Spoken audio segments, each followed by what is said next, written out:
Question given है CH3 CH2Cl, इसको हम ये भी राइट कर सकते हैं C2H5Cl, मतलब आप इसको ये भी बोल सकते हैं C2H5 क्या है ये Cl। अब इसकी रिएक्शन एल्कोहलिक KOH के साथ कराना है और एक्वस KOH के साथ कराना। ये हेलोएल्केन्स है, हेलोएल्केन के चैप्टर का क्वेश्चन है और सबसे इंपॉर्टेंट है कि न्यूक्लियोफिलिक सब्स्टिट्यूशन रिएक्शन ध्यान से देखेंगे। जब यहाँ पे रीजन एल्कोहलिक KOH की, जब रीजन क्या करेगा एल्कोहलिक KOH, तो हम क्या करेंगे एलिमिनेशन करेंगे। क्या करेंगे एलिमिनेशन। देखिए कैसे एलिमिनेशन करेंगे, तो यहाँ पे होगा क्या बेटा एलिमिनेशन। देखिए अल्फा कार्बन से, ये देखिए यहाँ पे अल्फा और बीटा हमने बना दिया है। अल्फा कार्बन उसको बोलेंगे जिसमें फंक्शनल ग्रुप से अटैच जो कार्बन होगा अल्फा होगा।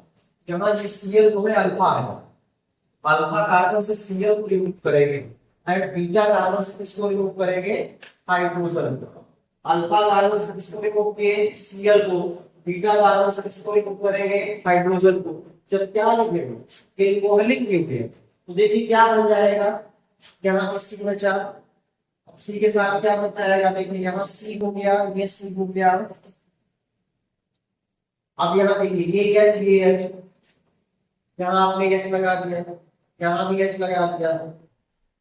अब देखिए यहाँ पे H बचा है, मतलब यहाँ पे भी H, यहाँ पे भी H, तो कार्बन की वैलेंसी 4 होती है। देखिए यहाँ पे 1 वैलेंसी कम है, क्या हो जाएगा यहाँ डबल, मतलब क्या बनेगा एल्कीन बनेगा।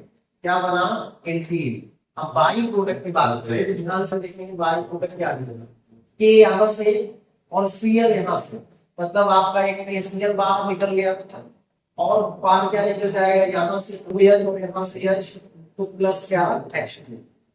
इसे हम लोग ये भी बोलते हैं इस रिएक्शन को डिहाइड्रो हैलोजिनेशन। डिहाइड्रोहैलोजिनेशन इसका मतलब है हाइड्रोजन भी रिमूव होता है बीटा कार्बन से एंड हाइड्रोजन रिमूव होता है अल्फा कार्बन से, तो इसे डिहाइड्रोहैलोजिनेशन। ये किस केस में है, जब एल्कोहलिक KOH रिमूव होता है। अब KOH के केस में एग्जाम में NaOH की होता है, क्या हो सकता है NaOH। नेक्स्ट देखिए यहाँ पे क्या करेंगे एक्वस KOH। अब एक्वस KOH के केस में क्या होता है सब्स्टिट्यूशन हो जाता है, मतलब ये Cl जो है सब्स्टिट्यूट कर देता है किसको OH, मतलब जो OH है Cl को सब्स्टिट्यूट कर देगा, प्रोडक्ट क्या बन जाएगा बनेगा CH3 CH2Cl के केस में क्या OH प्लस KCl। कब होगा जब आपका क्या होगा एक्वस KOH, उस केस में क्या बन जाएगा आपका KCl आपका बाई प्रोडक्ट बनेगा और OH जो है Cl को क्या करेगा सब्स्टिट्यूट कर देगा। न्यूक्लियोफिलिक सब्स्टिट्यूशन रिएक्शन हो जाएगी यहाँ पे। एक्वस के केस में ये बनेगा, एल्कोहलिक के केस में एलिमिनेशन होगा। ये यहाँ पे KOH के केस में क्या हो सकता है NaOH भी हो सकता है। C2H5Cl गिवन और यहाँ पे देखिए रीजन चेंज कर दिया है, यहाँ पे CL है, यहाँ KCl है, यहाँ क्या है Kl।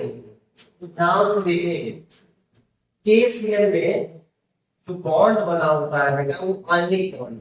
कौन सा बॉन्ड है आयनिक बॉन्ड। और AgCl में जो बॉन्ड बना है वो कोवैलेंट बॉन्ड। कैसा बॉन्ड है कोवैलेंट बॉन्ड। KCl में आयनिक बॉन्ड है, AgCl में कैसा बॉन्ड है कोवैलेंट बॉन्ड। अब एक बात और ध्यान रखेंगे जो Cl है हमारा ये आपका क्या है एम्पीडेंट। एम्पीडेंट न्यूक्लियोफाइल।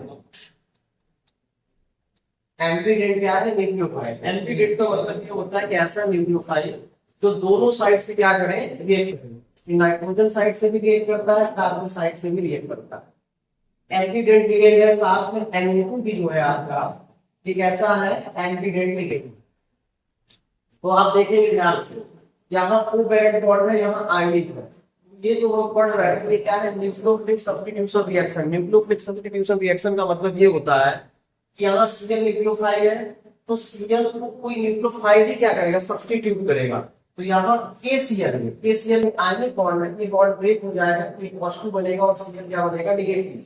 Cl जो है इस Cl को क्या करेगा, रिप्लेस कर देगा। तो रिप्लेस कर देगा तो प्रोडक्ट क्या बनेगा, CH3 CH2 Cl।